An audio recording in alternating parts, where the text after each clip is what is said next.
Hey everybody, Nick here, and today I want to do a quick video contrasting these two knives here.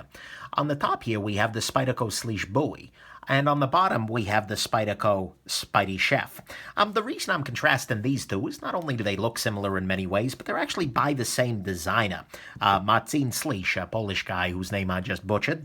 And they're both really compelling pocket knives, but they're very different, and they deserve a little bit of love individually here. One of the first things to keep in mind is that the blades are very different. I mean, obviously in shape, this guy is really designed for downwards onto cutting board sorts of cuts, whereas this guy is in many ways a more practical shape for everyday carry. You got a flat portion up here for cutting, you got a belly. I mean, they work well. The other thing to keep in mind is that the blade is very different, although in terms of absolute performance as cutting, they're both good to go. This is CTS XHP steel, and this guy is LC200N steel. But this blade steel down here is almost rust-proof.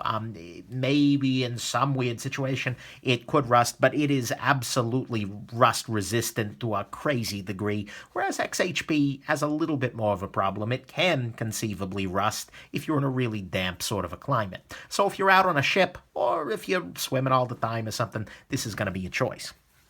Another area where these two guys differ is in terms of the pocket. The Spyderco Slysz Bowie is one of my very favorite knives. I've got a whole video talking about details, and I got full reviews of both. But this guy's a little bit bigger in the pocket. It's got this bigger chunk up top here, which makes it a little harder to get your hand past, whereas the SpydieChef carries a lot smaller. It's canted nicely, it's very thin. The Chef is a little bit thinner, it's a little lighter. It's a little nicer in the pocket in that way. So that is another thing to keep in mind. The big thing, though, that's different between these two knives is the fit and finish. Both of them are well made. Both of them are well done. However, the Slysz Bowie, that is, has kind of an entirely different level of fit and finish. So, for instance, if we look at the blades, on the SpydieChef, you've got kind of a just rough machine finish. It's pretty, it's polished, it works just fine. But compare that to your Spyderco Slysz Bowie, which has a sort of mirror stonewash. You can actually see right there the extension cord coming out of the phone that I use to film my videos reflected in that, and it's also got a mirroring on it's a beautiful, beautiful blade finish. Absolutely spectacular. If we look at the titanium, you can also see differences. The Chef here has a very flat, well, it is entirely flat. These are two slabs of relatively flat titanium here. And the coating on them, or just the finish, I suppose, is some sort of an acid titanium finish. Whatever it is, it's fine. Looks good. Good in the hand.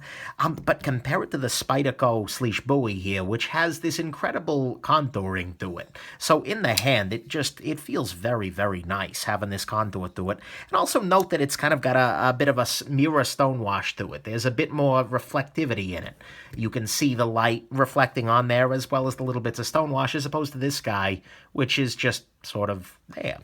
So when you pay the extra $100 to go from this guy, which is well made, to this guy, which is beautifully made, those are the kinds of things you gain. You also gain, for instance, a custom backspacer on this guy made out of G10, as opposed to a couple of standoffs here made out of titanium. You gain, a slightly different clip, although that may just be over time. But both of these knives, and this guy is a little bit, the Slysz Bowie that is a little bit on the smoother side, although the SpydieChef is no slouch. So that's the other thing that you gain when you go from the less expensive one to the more expensive one. The level of fit and finish, and they're trying harder. They're doing things. They're going out of their way. They're contouring. They're mirror polishing. They're really doing beautiful things here, whereas on this guy, they're just trying to make a good knife, and they're succeeding. Both of these are really excellent options. If you need the rust resistance, you go SpydieChef 100%. If you're looking for something that feels much higher end, you go Slysz Bowie. Otherwise, I would say the budget's probably going to make the decision. If it doesn't, the blade shape probably should. This is a more practical knife for everyday carry use, and of these two in my collection, the Slysz Bowie's the one that's going to stick around. But both of these are spectacular, and you really can't go wrong in either direction. So, there you go. Hope this was interesting, that you learned something about these two knives, and frankly, pick either one of them up. They're just both huge, massive gems, and just spectacular. Hope this is interesting, and have yourselves an absolutely wonderful rest of your day. Bye now.